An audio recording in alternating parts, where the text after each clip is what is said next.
Watermelon അഥവാ തണ്ണിമത്തൻ തനിയെ കഴിക്കാൻ നല്ലതാണ്. എന്നാൽ അത് ചില ഇൻഗ്രീഡിയൻസുമായി ചേരുമ്പോൾ രുചി കൂടുക മാത്രമല്ല പോഷകഗുണങ്ങൾ വർദ്ധിക്കുകയും ചെയ്യും. അത്തരം ഒരു ഹെൽത്തി ടേസ്റ്റി ജ്യൂസാണ് ഇന്ന് ഷെയർ ചെയ്യുന്നത്. ചൂടുകാലത്ത് ശരീരം തണുപ്പിക്കാൻ പറ്റിയ തണ്ണിമത്തൻ കൂടുതൽ ഹെൽത്തിയായും ടേസ്റ്റിയുമാക്കാൻ ആദ്യം ചെയ്യേണ്ടത് 1/4 ഗ്ലാസ് നോർമൽ വാട്ടറിൽ 1/2 ടീസ്പൂൺ സബ്ജ സീഡ് അതിട്ടിളക്കി മാറ്റി വെക്കുക. സബ്ജ സീഡിന് പകരം ചിയാ സീഡ് വേണമെങ്കിലും ഉപയോഗിക്കാം. അപ്പോൾ അത് കൂടുതൽ സമയം വെള്ളത്തിൽ ഇടേണ്ടി വരും. 2 കപ്പ് തണ്ണിമത്തന് കുരു കളഞ്ഞോ അല്ലാതെയോ റെഡിയാക്കി മിക്സിയുടെ ജാറിലേക്ക് ഇടുക. മധുരം താല്പര്യമുള്ളവർക്ക് കുറച്ച് ഷുഗർ കൂടി ആഡ് ചെയ്യാം. ഷുഗർ ഇല്ലാതെയും ഇതുണ്ടാക്കാം.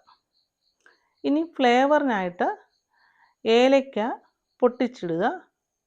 അതുപോലെ 1 ടീസ്പൂണ് നട്ട്സ് പൗഡർ ചേർക്കുന്നുണ്ട്. നട്ട്സ് പൗഡറിന് പകരം 5-6 ബദാമോ കാഷ്യൂ നട്ട്സോ വെള്ളത്തിൽ കുതിർത്ത് ചേർത്താലും മതി.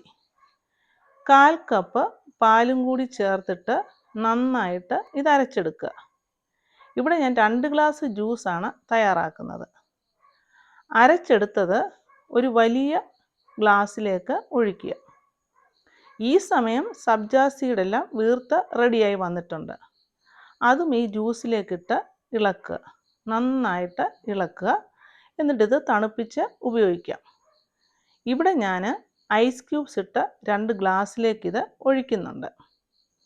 നല്ല ടേസ്റ്റിയും ഹെൽത്തി ജ്യൂസ് തയ്യാറായി. വെറൈറ്റി ആഗ്രഹിക്കുന്നവർക്ക് നല്ല അടിപൊളി ഹെൽത്തി ജ്യൂസാണ്. കാണാനും കുടിക്കാനും ഒക്കെ മനോഹരമായ ജ്യൂസ് നിങ്ങൾക്കിഷ്ടമായെന്ന് കരുതുന്നു. ലൈക്ക് ചെയ്യാനും ഷെയർ ചെയ്യാനും കമൻറ്റ് ചെയ്യാനും ഓർക്കുമല്ലോ. അടുത്ത ഒരു നല്ല വീഡിയോയുമായി കാണുന്നത് വരെ ഹാവ് എ നൈസ് ടൈം.